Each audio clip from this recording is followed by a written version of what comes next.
disturbing video has been shared by 7 News in Victoria of a woman on her way to work being stabbed by what appears to be a crazed lunatic junkie criminal.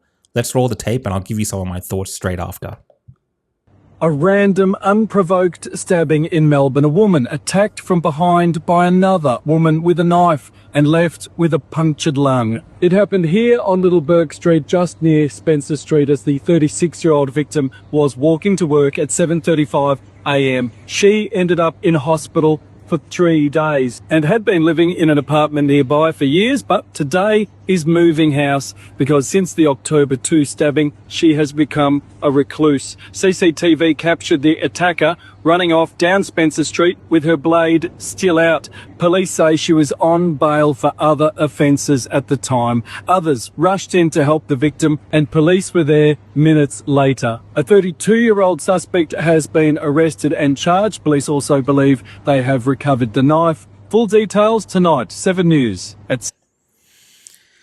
Of course, the suspect was already on bail. This is Victoria after all, where all the criminals seem to be on bail recommitting offences. And to add insult to injury when it comes to this entire story, just a couple of days ago, Jacinta Allan was on television telling Melburnians they're safe. Let's roll that tape. CBD of Melbourne is safe. The Victorian community has that protection from Victoria Police. As we saw this morning, Victoria Police moved swiftly, dealt with this situation quickly. Again, I wish to reiterate that. Now, that was after another alleged madman with a fake gun was running rampage through the city, carjacking and terrifying Melburnians. Now, we saw that first video, a Melburnian woman on her way to work early hours of the morning cannot even safely walk without someone coming from behind her and stabbing her randomly for no reason. Now, luckily, that woman just barely survived because it just missed her heart. Who knows what could have happened?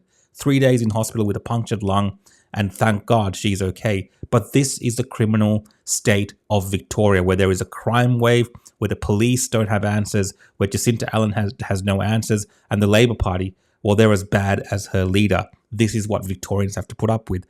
Of course, we have the machete bans, we have all the crimes and burglaries daily. But now, even just walking down the street, you can get randomly stabbed. And of course, Victorians, after seeing this footage, are horrified. And to add insult to injury in all of this, they didn't even tell the Victorian public about this. This was known weeks and weeks ago, but they kept it from us. Even when she was up there telling the people of Victoria that they were safe in the city, they would have known about this. It was not the police that notified the public about this story. It was not Jacinta Allan's government that notified the public. It was the 7 News report.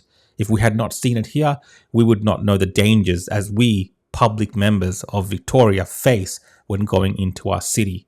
Disgraceful. Jacinta Allan has a lot to answer for. Victoria Police has a lot to answer for. And hopefully the public finally get the answers that we deserve, because it's just all out of hand now, and Victoria is a cesspit of crime and degeneracy.